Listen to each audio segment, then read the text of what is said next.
فیصله شو. دلته فیصله شو خبره یوسف علیہ السلام ته بس دا وی چې بس ته چپ شه نور به غږ نه کوې او ښځې ته وي د الله نه بخښنه غواړه. خبره مشهوره شو. دغه څو کسانو خو خبره واورېده او بادشاه عزیز مصر وی ګورې غږ به نه کوې. خبره مشهوره شو. چې خبره مشهوره شوه د مصر په ښځو کې او زلیخا دا ګوره د لوی وزیر ښځه ده او د یو خپل غلام نه د ناروا مطالبه کوي. دوه غلطۍ دي. یو خدا چې د دومره لوی سړي ښځه او ګناه طلب کول او دویم دا چې ګناه طلب کوي نو په کار دا و چې ته د لوی سړي نه طلب کړی وي نو یو خو په خپل غلام باندې دا مینېږي. یو غلام نه دا د ګناه مطالبه کوي. دا خو ډېره بېکاره ښځه ده. د دې زړه ته خو دا محبت ډېر دننه ننوتی دی. دا خپل ځان ته نه ګوري او خپل غلام ته نه ګوري چې د ناروا مطالبه کوي نو په کار دا چې د وزیر نه یې کړی وي. یو خپل غلام او د مرئي نه مطالبه کوي. ښځو په مخه واغېشته پراپېګنډې شروع شوې د وزیرانو ښځو د مشیرانو ښځو د افسرانو ښځو دا پراپېګنډې شروع کړې. خو چې دا پوه شوه چې دا خو زما خلاف پراپېګنډې شروع شوې بېعزتي مې کېږي کوڅه په کوڅه راپسې خبرې شروع دي نو دی ویل د دې نه پسې ځان خلاص کړم.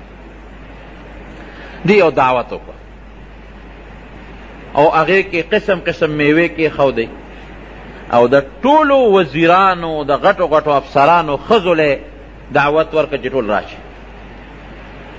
ټولې ښځې رالې بالښتونه یې ورته کېښودل هغې ته ډډې ووالې.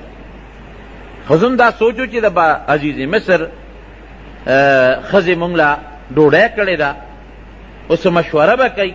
ټولې ښځې رالې ټولو کې د وزیرانو د مشیرانو د غټو غټو افسرانو ښځې ناستې دي.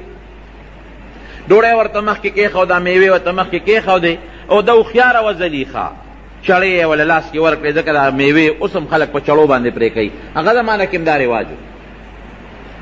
خو چې کله دوی کېناستې او مزېدار بسترې او بالښتونه ورڅه پراته دي فلما سمعت بمکرهن ارسلت الیهن واعتدت لهن متکئا غټ تکیاګاه یې جوړه کړه او وآتت كل واحدة منهن سکینا الله فرمائی ارچا لیلاس کی چاڑا ورکلا وقالت اخرج علیهن یوسف علیہ السلام کوئی غلام عمرئیو پی دیخ فرازہ پیوس یوسف علیہ السلام بہر پا دروازہ را دن نشو غلام دے اس حکم دے ورطا دخپلے مالک سردارے او چی سنگ رانناوت فلما رأینہو اکبرنہو چی دے خضو ورطاو قتل یوسف علیہ السلام تا اوہو اڑکے ډېر لوی والی راغی دا هغه غلام دی.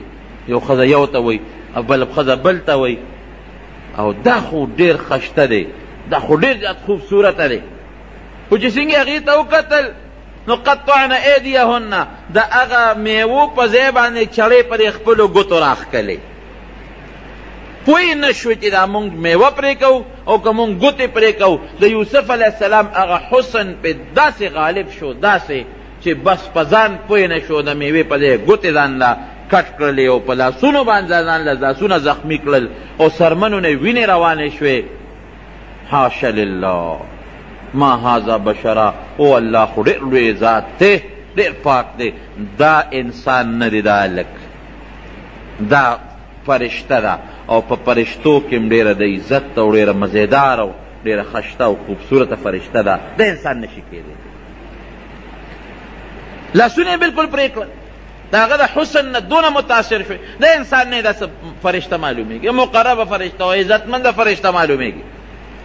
زلیخا دغه ځای کې ډاډه شوه تاسو زه ملامته کولم ما خو لاسونه لا نه دي پرې کړي تاسو خو ګوتې پرې کړې ما باندې خو دومره اثر نه دی شوی ما خو ورته انسان ویلي دي تاسو خو فرشته ورته ووې. بس فورا زلیخا دغه وخت کې ډاډه شوه چې د ښځو هغه خبرې دې سره ختمې شوې. ښځو تسلیم کړله چې زلیخې تا اوسه پورې لاس نه دي پرې کړی که ستا په ځای مونږ دا دې لاسونه پرې کړل تا خو ته یو ځل چاته مطالبه وکړه ستا په ځای که مونږ وې دی به مونږ نه کوم ځای کې بچ پاتې شوی وې.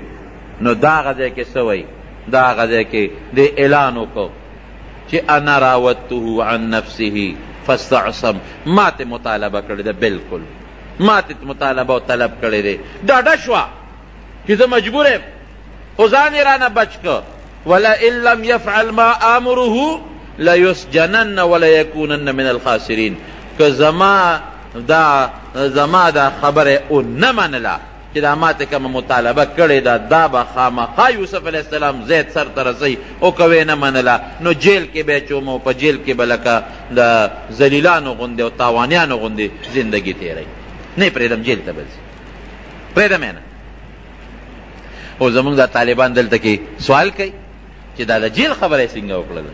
داسې په کار وه لکه یو سړی وایي که نه که د ما خبره ونه منله نو مړ به یې کړم، که د ما خبره ونه منله نو زخمی به کم او به وام، سزا به ولا ورکم، دوری به ورکم، کوړی به ورکم.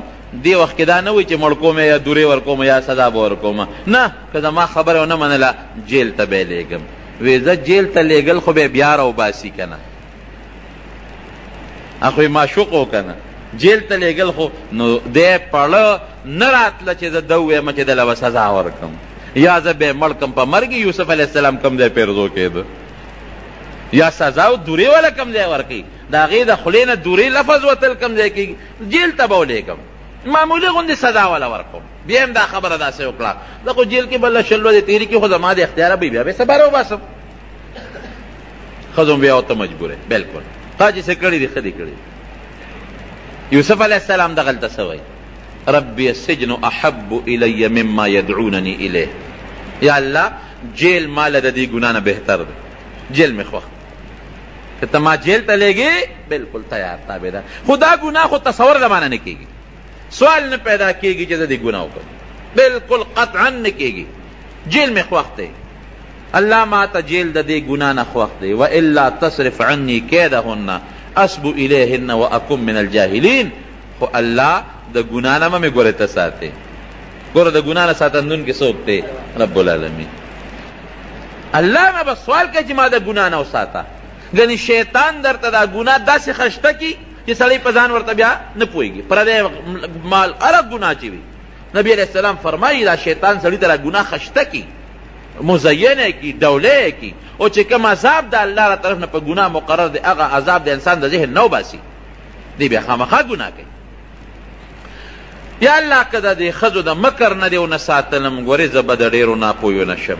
یا الله ما به د دې مکر نه ساتې، جیل لاله بهتر دی. هلته عزیز مصر ته خبره ورسېدله چې اوس خو خبره بل شان شوه، اوس خو د زلیخې عشق مخکې پټ اوس ښکاره شو، اوس خو دا خبرې ټولو ښځو واورېدې. اوس به د سره څه کوو؟